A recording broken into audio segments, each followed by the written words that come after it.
jaganan jiwa ragaku tono garis niku kanggo kabeh jaganan jiwa ragaku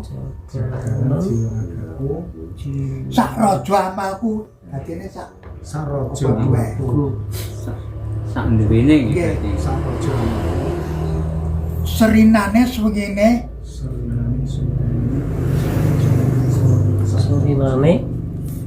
serinane swengene selawase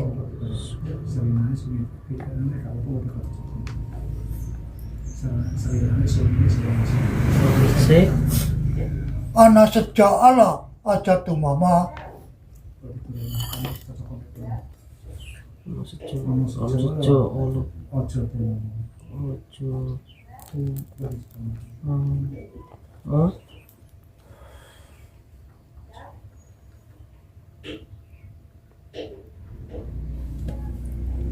wes nggih biar buyar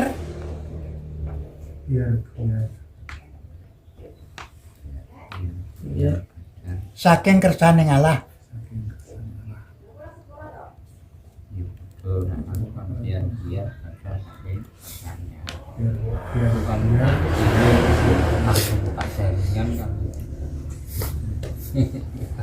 la ilaha illallah la ilaha illallah minggo la ilaha illallah Muhammad Rasulullah la ilaha illallah ya ingsun kinasian dening Allah ngono ae wis kinasian dening kuwi kanggo keseluruhan ya sing sangka etan sangka kidul sangka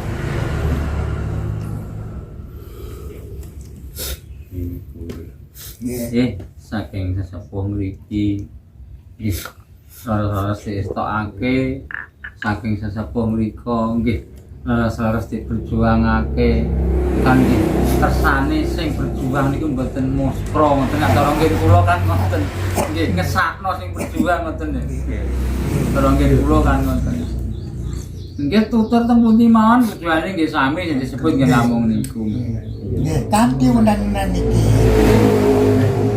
mengke sifat-sifate kudu manut mriku tegese mboten arogan mboten napa nggih namine mboten sombong mboten ngoten niku dadi kutur kata nggih kaya wong tuwek ngoten mawon ngene niku ramah kesabaran nggih nggih sing disinaoni niku nggih nuwun sewu nggih ngapunten kok riyen niku terus saking Ngayogyakarta torene niki kenging Mbah Mangun Sudarso ngoten nggih terangane niku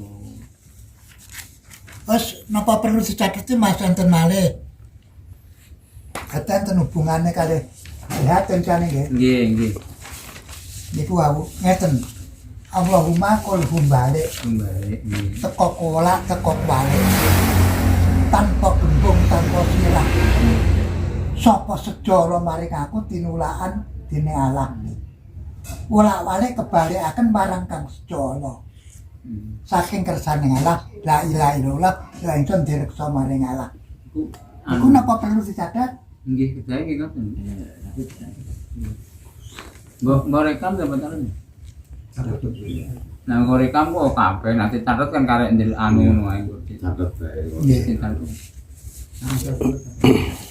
nggih hitungane nggih imbang-imbang mawon wong kula niki nggih nak kula kan nggih kulo sungsang tekan ke para malaikat pinayungan para nabi Nabi Muhammad Nabi sallallahu alaihi wasallam Allahu akbar niku kan nggih kulo sungsang niku to rene niku nah kula niki namung nyaosaken nggih nyaosaken kesagetan kula nggih ngono niki nggih tujuane mriki nggih ngoten kok kula pamer mboten kula pamer mboten saged kula niki mboten saged niku namung saking swargi Pak kula nggih Tangane nggih sami mawon.